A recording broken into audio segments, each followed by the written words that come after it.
Carlos Oropesa y Carla Martínez nos presentan la ponencia Importancia de utilizar software libre para el estudio y análisis de conceptos de álgebra lineal. Buenas tardes a todo el público presente. Bueno, ya se mencionó, mi nombre es Carla y les voy a hablar sobre la importancia de utilizar software libre para el estudio y análisis de conceptos en el álgebra lineal.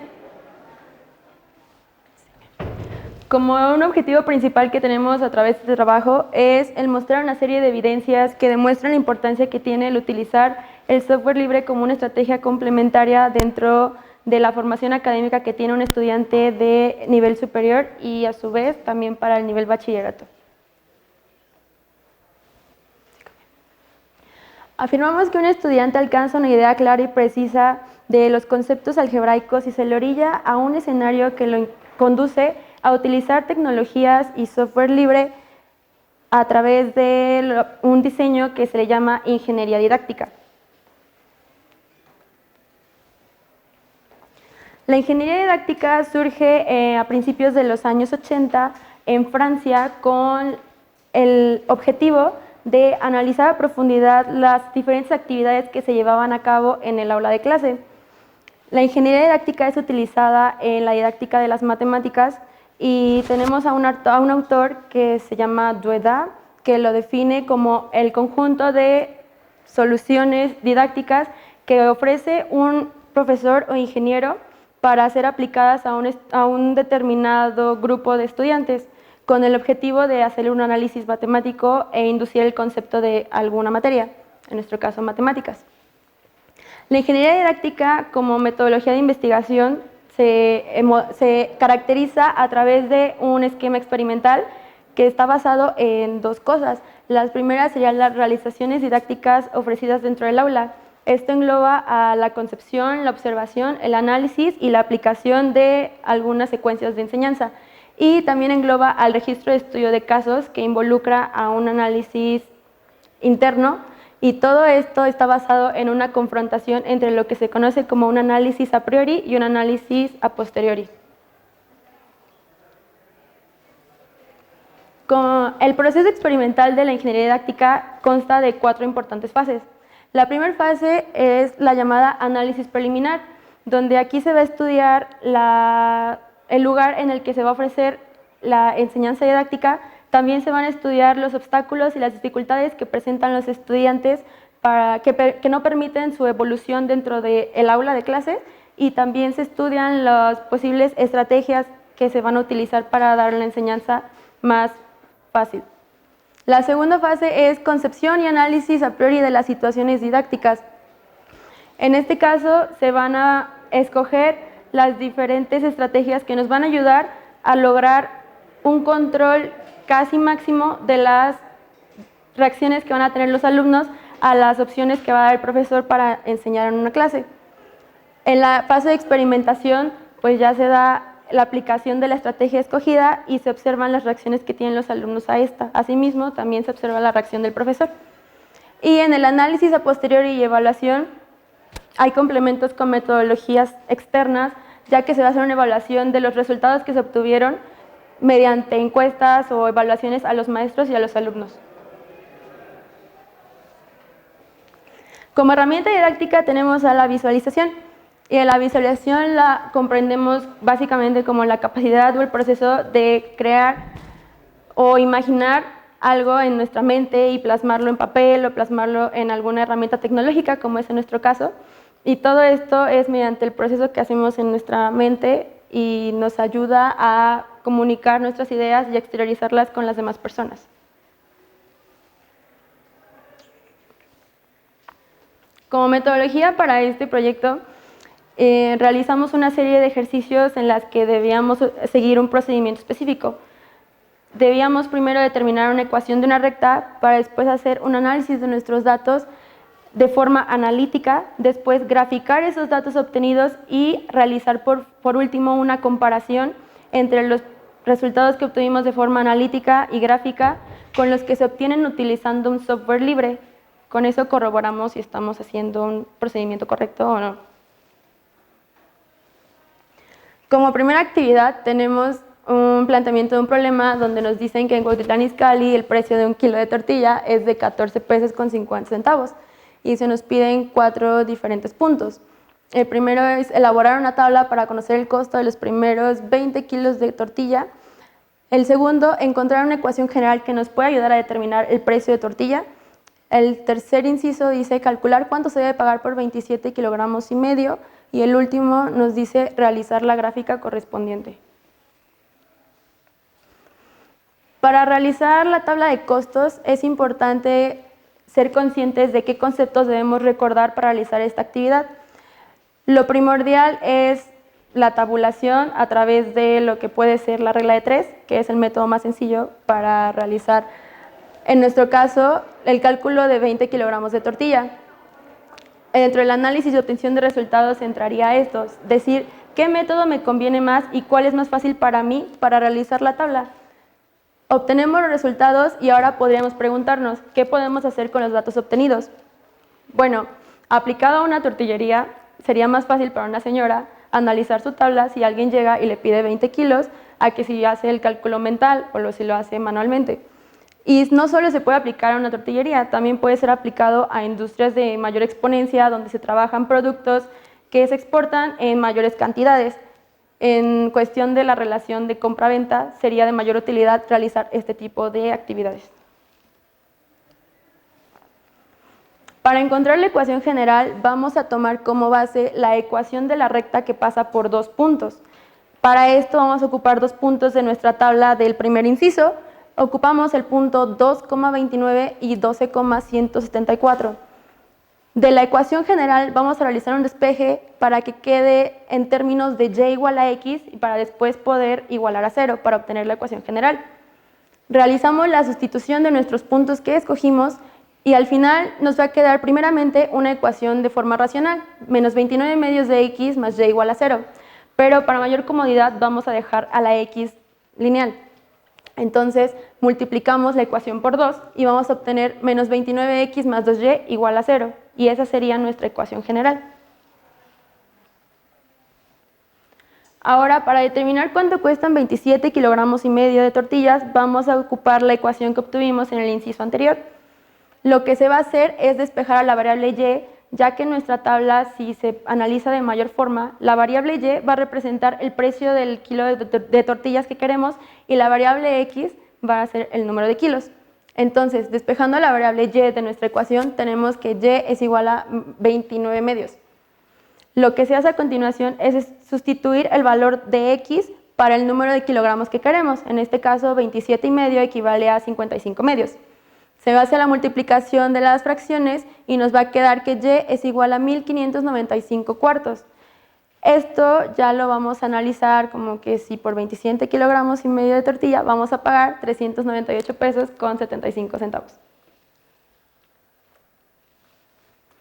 Aquí vemos un uso de software libre. Utilizamos GeoGebra clásico para graficar primero los 2 puntos que agarramos de nuestra tabla para posteriormente graficar la recta que está en color rojo y se señala en el cuadro rojo que efectivamente el software nos arroja inmediatamente la ecuación de la recta A, B y coincide con el resultado que obtuvimos de forma analítica, menos 29x más 2y igual a 0.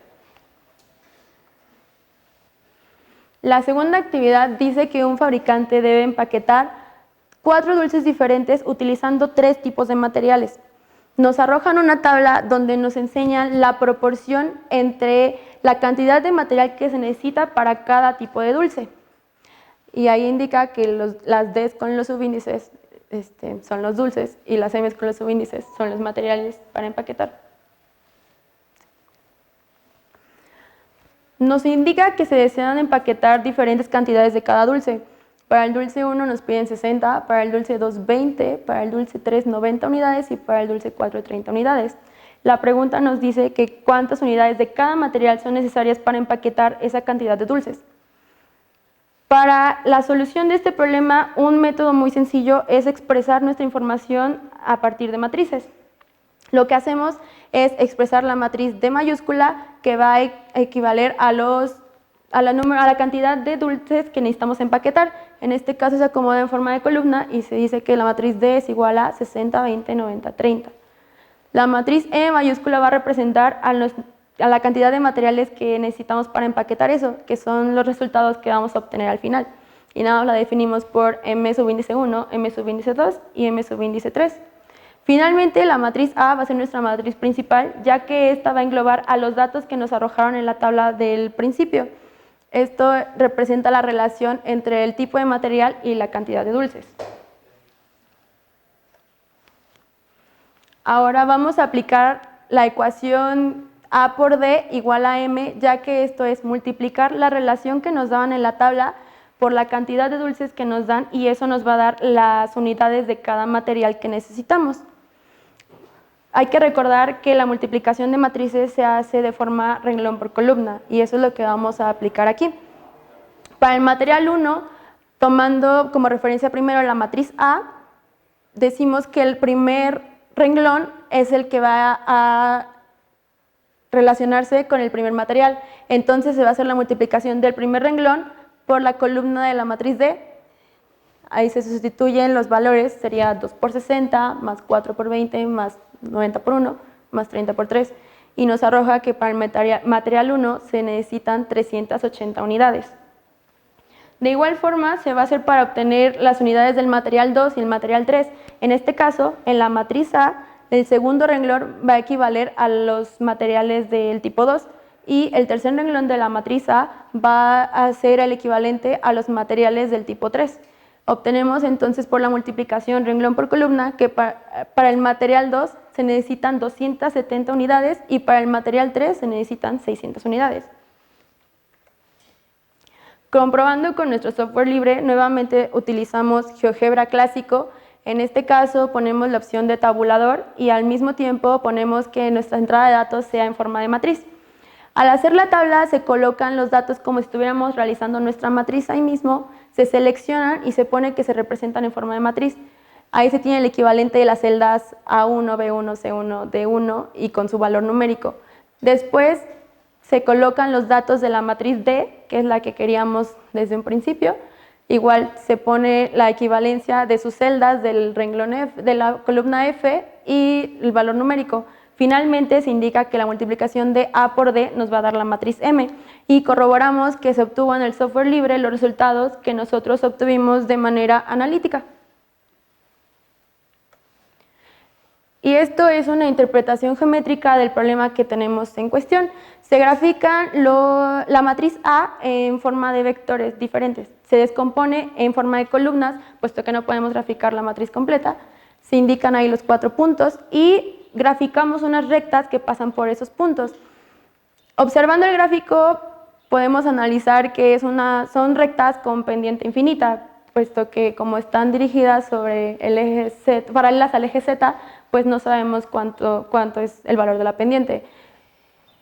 Bueno, no sé si se alcanza a ver, pero para graficar esas rectas se toma el punto que graficamos primeramente y posteriormente debe haber una multiplicación de un escalar por la coordenada Z, puesto que todas las rectas tienen en común que se elevan al infinito sobre el eje Z. Entonces nada más el escalar va a afectar a la coordenada Z. Y un pequeño GIF de cómo se ve en todo el giro del gráfico. Como observaciones tenemos que construir conceptos geométricos dentro de un aula de clase resulta ser un poco complicado gracias a que la naturaleza del álgebra lineal resulta ser muy abstracta y no todos logran desarrollar el potencial y la capacidad de ser imaginativos y recrear esas imágenes en su mente para después plasmarlas en un texto o plasmarlas en una herramienta tecnológica. Aquí es donde entra la importancia de utilizar un software libre matemático, en nuestro caso GeoGebra, porque puede favorecer a esclarecer algunos conceptos matemáticos y asimismo puede inducir al alumno y al profesor a recrear más conceptos y a meter más actividades en su enseñanza diaria para que el alumno se interese más por la materia y eso nos ayuda a que no haya tanta deserción o no haya tanto interés en la materia, por lo mismo que es un poco complicada.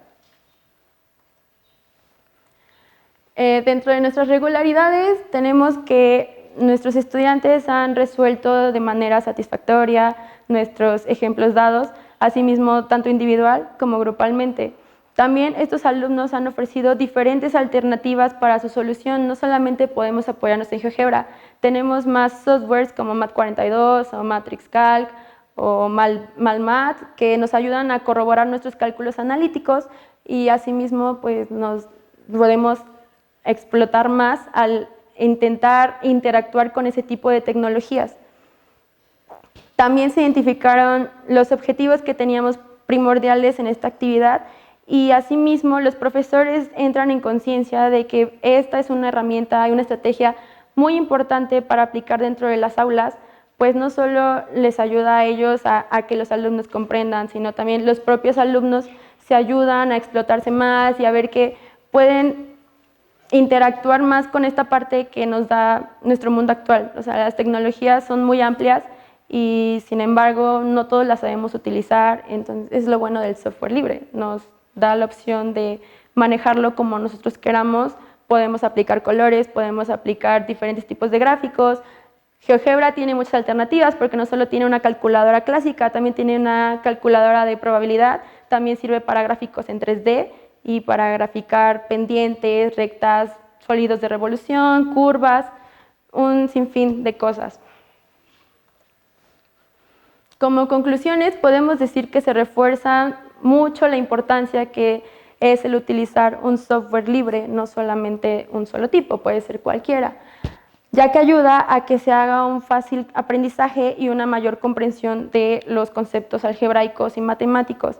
Y esto viene siendo desde un nivel de bachillerato, no solamente en el nivel superior.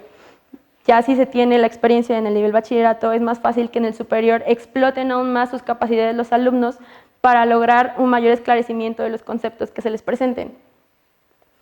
También concluimos que cuentan los softwares libres con herramientas sencillas de usar, como ya les he explicado antes, ya que puede darse un diseño personalizado para cada una de las personas, además de que algunos softwares están disponibles para el celular, no solamente para la computadora, y eso hace que sea de mayor uso y más fácil, ya que en el salón de clases pues todos tenemos un teléfono, entonces es más fácil utilizarlo desde el celular. Y también lo de que logramos de que en la Facultad de Estudios Superiores Cuautitlán algunos de los profesores que enseñan matemáticas utilizan este tipo de recursos para dar un mayor panorama a los temas y esto hace que los alumnos se introduzcan más en la materia y puedan lograr definir y entender mejor los conceptos de álgebra lineal. Y aquí tenemos la bibliografía utilizada para la elaboración de este trabajo. Muchos son libros y algunos otros son artículos de algunos matemáticos, algunos son ingleses, que definen los conceptos de ingeniería didáctica, definen también la interacción del profesor y del maestro. Y eso sería todo. Gracias por su atención. No duró 20 minutos. Me fui así. Sí. El primer problema es la aclaración que que no es una función continua, porque la graficaron la venta de tortillas como una recta continua, Sí. ¿no?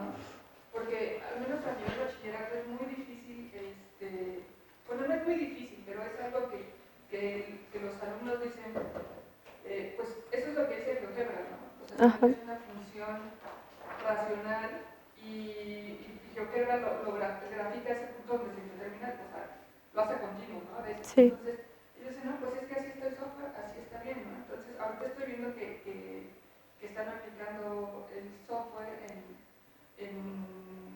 o sea, con ejemplos que no son continuos, ¿no? Entonces, eso a veces también crea como algunas dificultades a la hora de enseñar, ¿no? Sí, aquí entraría básicamente el que no siempre vamos, si vemos que la tecnología nos ayuda a esto, no vamos a simplemente basarnos solo en la tecnología. Es como dice usted, si la tecnología nos arroja que es una función continua, pero tiene racionales, entonces no podemos confiarnos en que su representación gráfica siempre va a ser así. Por eso se ofrece como complementario, una estrategia complementaria. Pero no hay una observación al respecto. Yo creo que eso sí es muy necesario mencionar. Pues nada más sería eso. Sí, sí, la observación obviamente es válida. Aquí lo que nosotros estamos, en el trabajo que hemos venido desarrollando, le comentaba a nuestra colega que tiene que ver con darle continuidad, ¿sí?, a un proceso que se inicia en medio superior y que lo hemos venido reconociendo de de algunas instituciones que ya promueven la utilización del software. Concretamente, ¿por qué usamos GeoGebra? Porque los estudiantes que llegan a nuestra facultad, muchos de ellos vienen de CCH, de prepas, ¿sí?, y ya tuvieron una preparación previa. Justo es lo que nosotros estamos tratando de potenciar. La parte de fina, de aclarar ese tipo de elementos, obviamente que tienen razón ustedes, pero es más que otra cosa lo que estamos tratando de hacer es potencializar ese sustento que ya conocen y darle una continuidad.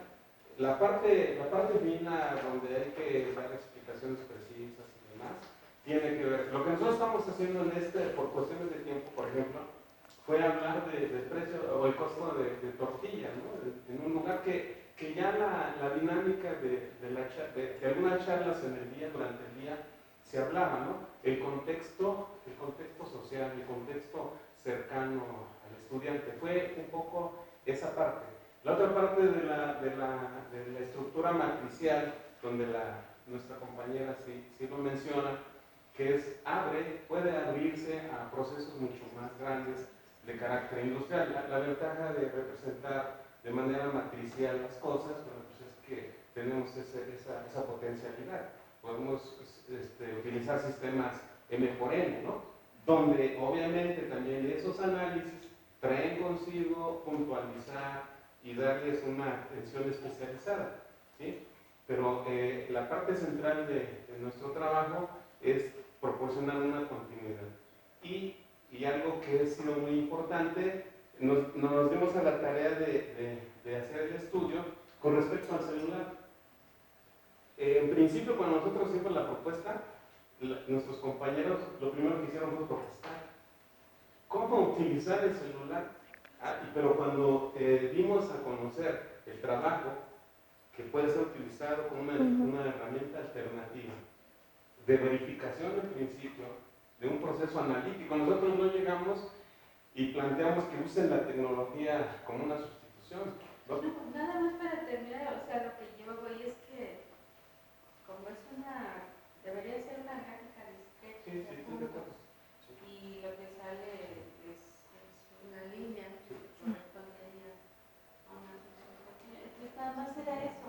Yo no estoy en contra del uso de las tecnologías móviles, por eso estoy aquí, pero sí creo que sería bueno, pues, ver Sí, tiene razón. Ahorita, bueno, para mí es nuevo este método, no lo conozco, pero estábamos hablando con un maestro que viene de cerca es de Pachuca y no me acuerdo de qué pueblo viene, pero él dice que ya los alumnos usan tanto este medio que los alumnos le dicen, no, pues yo ya no traigo celular, ¿no? O sea, para evitar, porque los presiona mucho con esto, pero hay algo que me pareció muy interesante, porque otra maestra dice, yo ya no los hago graficar, porque pierden mucho tiempo, pero mejor que analicen e interpreten la gráfica. Y eso me parece muy valioso, porque a fin de cuentas, las matemáticas son para la toma de decisiones. O sea, si tú eres el mejor graficador y gráficas rapidísimo, pues eso no es importante. O sea, lo que importa es que interpretes qué significa y bueno, qué significa y hacia dónde va o cuál puede ser el comportamiento, no sé, ¿no? Sí, ¿mande? Le llaman algunos colegas le llaman comportamiento tendencial. Tendencial, sí, pues que es el caso de las regresiones y todo eso, ¿no? Entonces, eso es lo valioso. Ahora, esto, pues, a mí me abre el panorama porque te digo, esa maestra, digo, pues, qué padre, ¿no? La labor lo que es graficar, no sé si se acuerdan ustedes, ¿no? Menos 10, menos 9, menos 8, menos 7, 0, 1, 2, 3, y luego, haciendo todo eso, pierde valor y ante las nuevas O sea, de las nuevas realidades y sobre las matemáticas, ¿no? Que tenemos. Sí. Pues, muchas gracias. No, gracias.